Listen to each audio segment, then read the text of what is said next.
প্রতিদিন শতবার তাওবা ইস্তেগফার পড়তে রাজি আছেন? আল্লাহর জিকির করতে রাজি আছেন তো? আর বেশি বেশি দোয়া করতে রাজি আছেন? এজন্য আল্লাহ বললেন, ইয়া আইয়ুহাল্লাযীনা আমানু তুবু ইলাল্লাহি তাওবাতান নাসুহা। ভুল করেছো, তওবা করো, মাফ করবে কে? সাইয়েদনা আদম আলাইহিস সালাম ভুল করলেন, দুনিয়ায় এসে শত শত বছর কাঁদলেন, কিন্তু ক্ষমা হয় না। আল্লাহরে বললেন, আল্লাহ কি করলে ক্ষমা পাবো বলো? ফাতালাক্কা আদামু মির রাব্বিহি কালিমাতিন ফাতাবা আলাইহি। আল্লাহ বললেন, ও আদম, তোমার কিছু কালেমা শিখায় দেই, এই কালেমাগুলো দিয়ে আমার কাছে দোয়া করো, ক্ষমা করে দেব। আল্লাহ শিখায় দিলেন, ও আদম, দুই হাত তুলে চোখের পানি ছেড়ে আমার কাছে পড়ো, রব্বানা। পড়েন, রব্বানা যালামনা আনফুসানা ওয়া ইল্লাম তাগফির লানা ওয়া তারহামনা লানাকুনান্না মিনাল খাসিরিন। এটা শিখাই দিছিল আল্লাহ। আল্লাহ, আমি জুলুম করেছি, অন্যায় করেছি, ভুল করেছি, পাপ করেছি, তুমি যদি ক্ষমা না করো, ক্ষমা করার কেউ নাই, ঠিক কি না? আমরাও পাপ করলে এই দোয়াটা পড়ার দরকার আছে না নাই? আর প্রতিদিন শতবার পড়তে থাকবেন আস্তাগফিরুল্লাহ। আওয়াজ করে সবাই পড়েন আস্তাগফিরুল্লাহ, আর জোরে পড়েন আস্তাগফিরুল্লাহ। বিশ্বনবী বলেন, মান লাজিমাল ইস্তিগফার জাআলাল্লাহু লাহু মিন কুল্লি দিকিন মাখরাজা। সব সময় ইস্তেগফারের সাথে যে লেগে থাকবে, রব্বুল আলামিন তারে 5টা জিনিস দিবে। কয়টা? কথা কন আরো জোরে, সবাই বলেন কয়টা? নাম্বার 1, জাআলাল্লাহু লাহু মিন কুল্লি দিকিন মাখরাজা। বিপদে পড়লে বিপদ থেকে উদ্ধার করবে কে? আমাদের তো কোনো বিপদ নাই না? আছে। কত বিপদ, হ্যাঁ? রাস্তাঘাটে দুর্ঘটনা হতে পারে, যে কোনো সময় ভূমিকম্পে পড়তে পারি, বজ্রপাত পড়তে পারে না, ঠেড়া পয়রা মানুষ নাই, আছে না নাই? এই বিপদ আপদ থেকে আপনারা রক্ষা করবে কে? যদি আপনি ইস্তেগফারের সাথে আঠার মতো লেগে থাকেন। কিসের সাথে? কথা বলেন। ইস্তেগফারের সাথে লেগে থাকতে পারলে 1 নাম্বার হচ্ছে বিপদে পড়লে আপনারে মুক্ত করে দিবে কে? 2 নাম্বার, ওয়ামিন কুল্লি হাম্মিন ফারাজা। যে কোনো ধরনের টেনশন, হাইপার টেনশন থেকে বাঁচায় দিবে কে?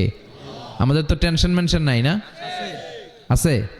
লাইফ নিয়ে টেনশন, বাঁচার টেনশন, মরার টেনশন, ক্যারিয়ারের টেনশন, রাস্তাঘাটে যানজট, এটার টেনশন, পুলিশের দৌড়ানি, র্যাবের দৌড়ানি, বাড়ির ভাড়া, গ্যাস বিল, বিদ্যুৎ বিল, ছেলে মেয়েদের লেখাপড়া, কত টেনশন।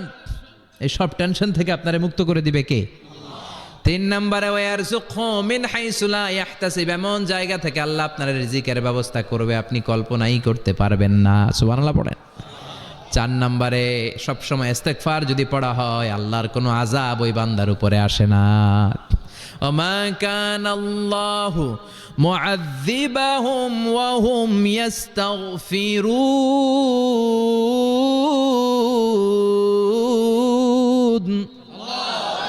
যতক্ষণ আমার বান্দা আমার কাছে ইস্তেগফার পড়তে থাকে, আমার কোনো আযাব বান্দারে পাবে না।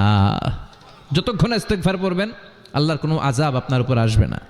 4টা গেল। 5 নাম্বার, বারবার ইস্তেগফার পড়লে রফিক ভাই, আল্লাহ আপনারে মুস্তাজাবুদ দাওয়া বানিয়ে দিবে।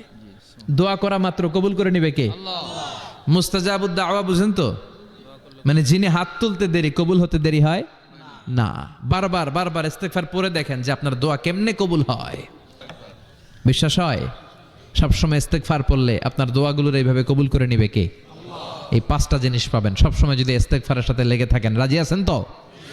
এই জন্য বিশ্বনবী সব সময় নামাজে সালাম ফিরানোর পরে পড়তেন আস্তাগফিরুল্লাহ। কি পড়তেন? 3 বার পড়তেন আস্তাগফিরুল্লাহ, আস্তাগফিরুল্লাহ, আস্তাগফিরুল্লাহ। পড়তে রাজি আছেন? ইস্তেগফারের অনেকগুলো আলফাজ আছে, সবচেয়ে ছোট ইস্তেগফার হচ্ছে এটা, আস্তাগফিরুল্লাহ, আস্তাগফিরুল্লাহ। আরো আছে, আস্তাগফিরুল্লাহ আল্লাযী লা ইলাহা ইল্লা হুয়াল হাইয়ুল কাইয়্যুম ওয়া আতুবু ইলাইহি। বিশ্বনবী বলেন, এই ইস্তেগফারটা যদি কেউ পড়ে, আত-তাওয়াল্লি মিন ইয়াউমিজ জাহাফ, যুদ্ধের ময়দান থেকে পালিয়ে আসা কবিরা গুনাহ। কি গুনাহ? কাফেরদের সাথে যুদ্ধ। আমি তাগড়া যুবক, তলোয়ার নিয়ে নেমেছি, আমার দেহের 1 ফোঁটা রক্ত থাকা পর্যন্ত আমি যুদ্ধ চালিয়ে যাব, আমি ফিরে আসতে পারবো না। আইনটা কার? ফিরে আসলে কবিরা গুনাহ। বিশ্বনবী বলেন, যুদ্ধের ময়দান থেকে ফিরে এসেছে এরকম কবিরা গুনাহ অবলম্বনকারীও যদি আস্তাগফিরুল্লাহ আল্লাযী লা ইলাহা ইল্লা হুয়াল হাইয়ুল কাইয়্যুম ওয়া আতুবু ইলাইহি পড়ে, ওই কবিরা গুনাহকারীকেও ক্ষমা করে দিবে কে? পড়তে রাজি আছেন তো? আবার সাইয়েদনা আবু বকর বললেন, ইয়া রাসূলুল্লাহ আল্লিমনি দুআআন আদউ বিহি ফি সালাতি। এমন দোয়া আপনি আমারে শিক্ষা দেন যেই দোয়াটা আমি নামাজে পড়তে পারি। বিশ্বনবী বললেন, পড়ো আল্লাহুম্মা ইন্নী যালামতু নাফসি যুলমান কাসীরান ওয়া লা ইয়াগফিরুয যুনুবা ইল্লা আনতা ফাগফিরলি মাগফিরাতাম মিন ইনদিক ইন্নাকা আনতাল গফুরুর রহিম। সুবহানাল্লাহ পড়েন। এটাও ইস্তেগফার। আমরা এটার বলে দোয়া মাসুরা, সালাম ফেরানোর আগে পড়ি না? যেখানেই ক্ষমা চাওয়ার কথা আছে ওইটারই কি বলে? ইস্তেগফার। আল্লাহুম্মা ইন্নী যালামতু নাফসি, আল্লাহ জুলুম করেছি, যুলমান কাসীরা, অনেক জুলুম। ওয়ালা ইয়াগফিরুয যুনুবা ইল্লা আনতা, তুমি ছাড়া এই গুনাহ ক্ষমা করার তো কেউ নাই। ফাগফিরলি মাগফিরাতাম মিন ইনদিক, তোমার দয়ায় আমারে ক্ষমা করে দাও। ইন্নাকা আনতাল গফুরুর রহিম, তুমি হলা ক্ষমাশীল। ঠিক কি না?